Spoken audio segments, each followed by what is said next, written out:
Aí eu preciso que vocês tenham vigor na voz, entendeu? Falem Pra fora. pra fora, isso. Não. Faz aqueles negocinhos do coral. Vai sair um legal make-off aí. Não, está sendo filmado, graças a Deus. Olha. Pastor. Eu estou com a presença de duas figuras ilustríssimas. Eu estou com o Dr. Valbert Veras, ele é o diretor do Centro de Estudos Islâmicos do Seminário Instituto Bíblico Maranata. E estou com o professor Flávio Ramos, ele é o presidente da MEAB, da Missão Evangélica Árabe do Brasil. A gente está aqui na sala de estudos do SEI, né, do Centro de Estudos Islâmicos, aqui no CIBIM, em Fortaleza, e nós vamos falar sobre um livro. Qual livro? Entenda o Islã. De quem? Christine Schirmach. Acho que é isso. Parece que é. Tá aí o livro publicado por Vida Nova. É na verdade uma junção de 4 livros da Christine. Verdade. 5 livros. E a gente tem aqui duas figuras que estão bem relacionadas com a obra. Essa obra foi publicada em parceria com a MEAB, tá aqui atrás. E o Dr. Valbert Veras foi o revisor técnico da obra, tá aqui atrás o nome dele. Então eu não tô com a autora, mas eu tô com gente envolvida com a publicação do livro. Então fica aí que o review de hoje tá o quê? Hoje é sexta-feira, é dia da oração islâmica, né? É o dia sagrado dos muçulmanos. Tá tudo dentro. Tá tudo em casa. Tudo em casa. Entenda o Islã é o nome do livro, então a primeira pergunta óbvia é: por que a gente, como cristão, precisa entender o Islã? O Islã, como religião, se tornou uma potência. Desde o século VII vem crescendo de uma maneira significante, não só nas Arábias, mas principalmente na Europa, aqui na América, nos Estados Unidos. Isso tem se tornado muito importante e influente por lá, também muito espantoso. Sim. E entender o Islã, eu acho que é fundamental para todo cristão, porque faz parte não só da perspectiva religiosa cristã, mas do momento que nós estamos vivendo como mundo, onde o Islã está na pauta, está no cenário. Eu creio que a igreja não pode mais ignorar a presença do islamismo, dos muçulmanos ao nosso redor. É algo que ela precisa entender, precisa compreender, precisa saber como se relacionar, porque não tem mais volta. O Islã faz parte do nosso cotidiano. Porque antes era uma coisa de outro lá das mundo, Arábias, né? Muito Agora, longe. Os nossos vizinhos, eles estão aqui, estão estudando, trabalhando e estão inseridos na nossa sociedade brasileira. O livro da Christine Schirmach, não sei como é que pronuncia o nome dessa mulher. Se você sabe como é que pronuncia o nome dessa mulher, escreva em alfabeto fonético aí nos comentários, por favor. Mas ela tem algumas perspectivas interessantes para fazer sobre o Islã, né? Eu creio que o livro ele traz um diferencial muito importante ao que já tinha na língua portuguesa. A primeira parte é o comum, que ela vai falar o básico do Islã. O livro são 5 partes. Segunda parte, que ela vai fazer a comparação entre as doutrinas do cristianismo e do Islã, as principais. Essa parte eu tenho um livro dela que foi traduzido em espanhol, se não me engano, André Venâncio que me deu, e eu estava lendo, geralmente ela mostrando como os islâmicos interpretam as principais doutrinas cristãs, né? São comparações, né? Fala de arrependimento, o que os muçulmanos pensam sobre pecado, sobre ser humano, muito interessante. No nosso trabalho evangelístico e até de contato cultural com pessoas muçulmanas é fundamental a gente conhecer esse tipo de coisa. Agora, tanto a segunda parte como a primeira, a gente encontra em alguns outros livros. Acho que na Cultura Cristã tem publicado, acho que a Esperança publicou alguma coisa. Sim. E você vai encontrar isso. Mas a partir da terceira parte, a quarta parte, a quinta parte, eu creio que ela trouxe um diferencial que nós não tínhamos na nossa cultura e eu creio que é fundamental para a gente compreender o que está acontecendo hoje. Principalmente quando ela vai falar da Sharia na sociedade, da jihad, do papel da mulher. E a quinta parte, que na minha opinião, eu vejo como algo crucial. Eu acho que é uma grande colaboração para o entendimento do Islã, entre Islã e Islã político, quando ela aborda isso, e ela vai falar por que tem muita gente entrando nesse caminho do terrorismo, da violência, do Islã político.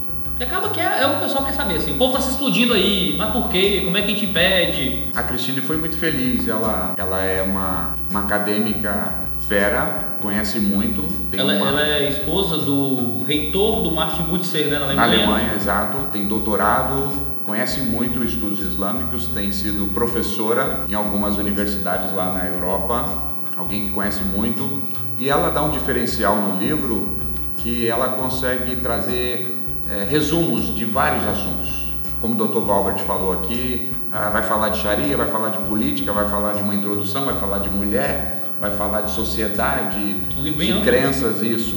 E você vai ter um resumo, porque essa é a proposta do livro, entender o Islã. 450 páginas, é um resumo bem suntuoso. Não, a pessoa que não tem nenhum entendimento sobre o Islã, pegando esse livro vai ficar muito satisfeita, muito entrosada e conhecedora de uma boa parte significativa do que é o Islã. Pensando aqui nessa questão do Islã político, né, ela vai mostrar que o Islã político é diferente do Islã enquanto religião.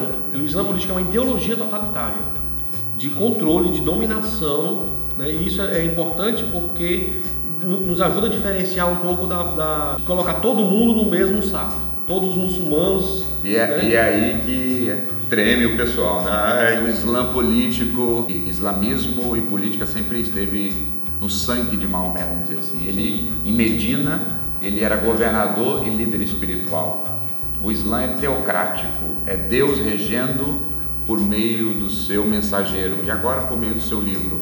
Isso espanta a Europa, os Estados Unidos, o Ocidente, porque o islamismo chega não apenas para islamizar pessoas, mas para dominar a política. É bem diferente do modo como acontece com o cristianismo, né? Porque o cristianismo às vezes tem alguma ambição política. Em que sentido? No dia que a gente entende que há um mandato cultural, há uma redenção da cultura, há um bem comum que a gente pode fazer, Exato. Se envolve arte, se envolve cultura, envolve política e tal. Mas parece que isso, pra gente como cristão, é um passo posterior ao evangelismo. Não é a mesma coisa do evangelismo. São duas coisas distintas. Eu salvo a alma, eu prego o evangelho, eu tento trazer a pessoa à fé e o modo como esse impacto cultural se manifesta depois. Exato. Parece que no islamismo é tudo muito misturado. É verdade. Mas não fosse uma coisa só. Eles querem chegar talvez a islamização de doutrinar é secundária. Sim. A ideia primária é dominar. Por isso tem o Estado Islâmico, tem os califados do passado, tem os líderes políticos, porque de fato quer dominar a política. E esse Islã político, ele quer impor a Sharia. E eu acho que ela coloca muito bem, nós ocidentais, quando pensamos numa lei, nós pensamos num código, numa constituição, ali tudo certinho que os juristas vão lá consultar. Só que a Sharia não é assim, né? Os juristas vão consultar o Alcorão, aí vão consultar os hadiths, aí vão consultar as escolas de jurisprudência e tudo, para ver como direcionar, como solucionar determinada questão. Não existe um códigos já escritos, tudo delimitado, como no Ocidente. Vai se formando, né? Porque a palavra Sharia é lei. Então, é a lei islâmica, baseada no Alcorão e nos hadiths. Então, dali se formam as leis. Só que o próprio mundo muçulmano não quer a Sharia, porque ela é pesada, ela é cruel. Poucos países islâmicos estão. O Afeganistão tentou implantar a Sharia e o povo estava morrendo. Em alguns países, a implementação da Sharia causa desemprego, causa revolta, causa perda dos direitos humanos, causa pobreza no país, porque é uma radicalização assim imensa. Então, muitos muçulmanos próprios têm medo da lei Sharia. É muito complicado. A doutora Cristine aí, ela dá uma luz muito grande no livro, falando o que é a Sharia, as implicações da Sharia e a ideologia da Sharia nesse Islã político. Vale a pena observar isso, porque é um assunto meio difícil para nós aqui do Ocidente. Como ela é da Alemanha, ela fala muito do contexto da Europa, do contexto alemão, de uma situação específica da Europa, que é porque muitos jovens árabes que estão na Europa, eles estão envolvidos com essa radicalização islâmica. Eles começaram a estudar isso. Por que disso? Aí eles perceberam que esses jovens são geralmente jovens que não foram assimilados pela sociedade alemã. Os alemães sempre manteram uma distância. Eu sou alemão, você é estrangeiro. E ela diz que jovens da terceira geração de imigrantes ainda não sabiam falar alemão direito. Viviam nos seus próprios guetos, né? Não foram assimilados pela sociedade alemã. E o que acontece? Esses jovens começam a criar uma certa revolta contra essa sociedade e são uma presa fácil para os grupos radicais, os jihadistas, que oferecem a ele essa comunidade. essa socialização que eles não encontraram na sociedade alemã. E é o que a gente começa a perceber e a observar. Eu li um livro falando um pouco sobre o Brasil, e diz que no Brasil acontece o oposto. Os brasileiros, eles assimilam, eles colocam o estrangeiro, seja árabe, qualquer outro, trazem para dentro da sociedade, a ponto do estrangeiro, se não tomar cuidado, perde toda a sua identidade estrangeira e é assimilado pela sociedade brasileira. O senhor fez um trabalho de pesquisa no seu doutorado sobre o islamismo. Né? O senhor encontrou isso no Brasil? Muito. Os jovens da terceira geração, lá em Foz do Iguaçu, eles são profundamente assimilados.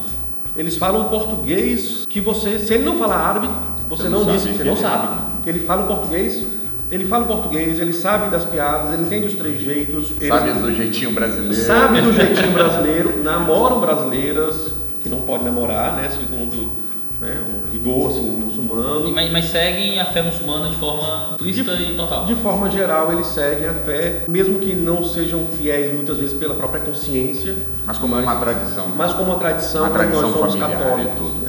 Entendi. Mas isso é algo que a gente precisa começar a perceber.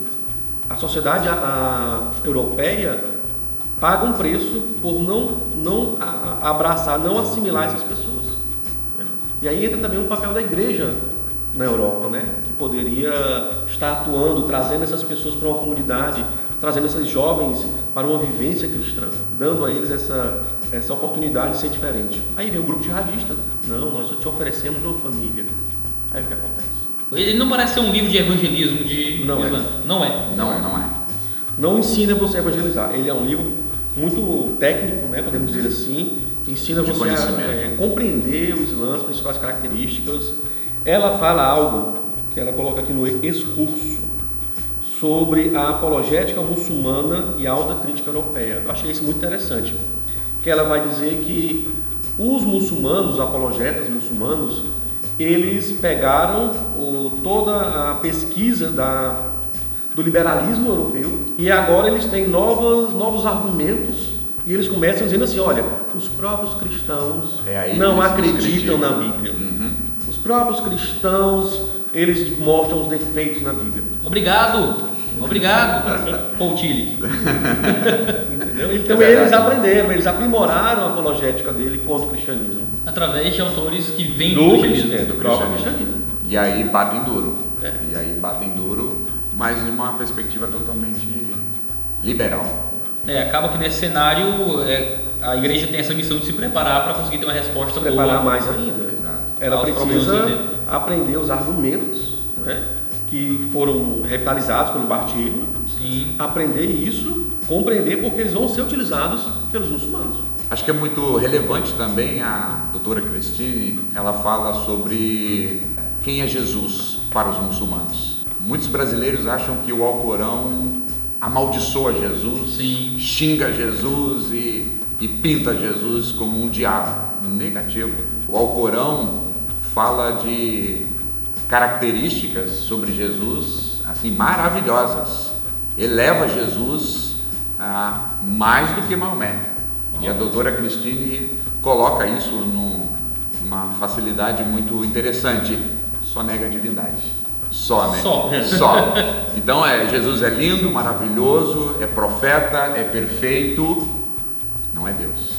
Nega a crucificação de Jesus. Ela vai trabalhar. Vamos usar os argumentos da alta crítica liberal para defender. Então a Cristine fala sobre isso, a questão da crucificação, há toda uma argumentação islâmica contra a história, contra o cristianismo, mas toda uma fundamentação que eles creem que Cristo não foi crucificado.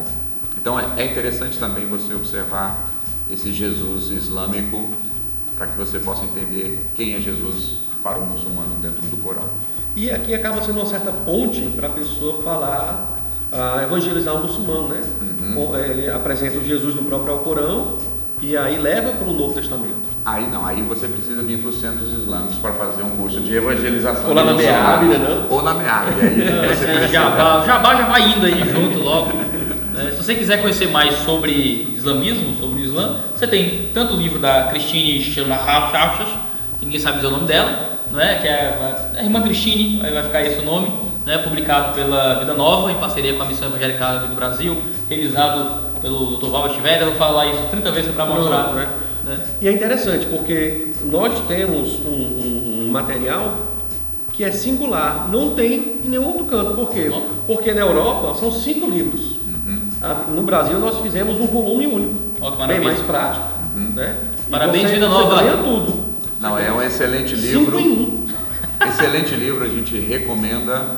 Eu havia lido em inglês e agora em português. É uma excelente obra de Vida Nova, um presente para a igreja brasileira, para todos que querem entender o Islã, se envolverem com isso e ter uma opinião cristã reformada a respeito do assunto. Faz esse negócio assim? Que bom! Tem que bater, né, pai? Então entenda o Islã, de Christine Schumacher, eu acho que é assim que fala. Edições Vida Nova. Se você se interessou pelo livro, você pode comprá-lo aqui no link que está na descrição no site da Editora Vida Nova. Agradeço, Valbert, Flávio. Então obrigado e até a próxima. Até mais. Valeu, gente. Tchau.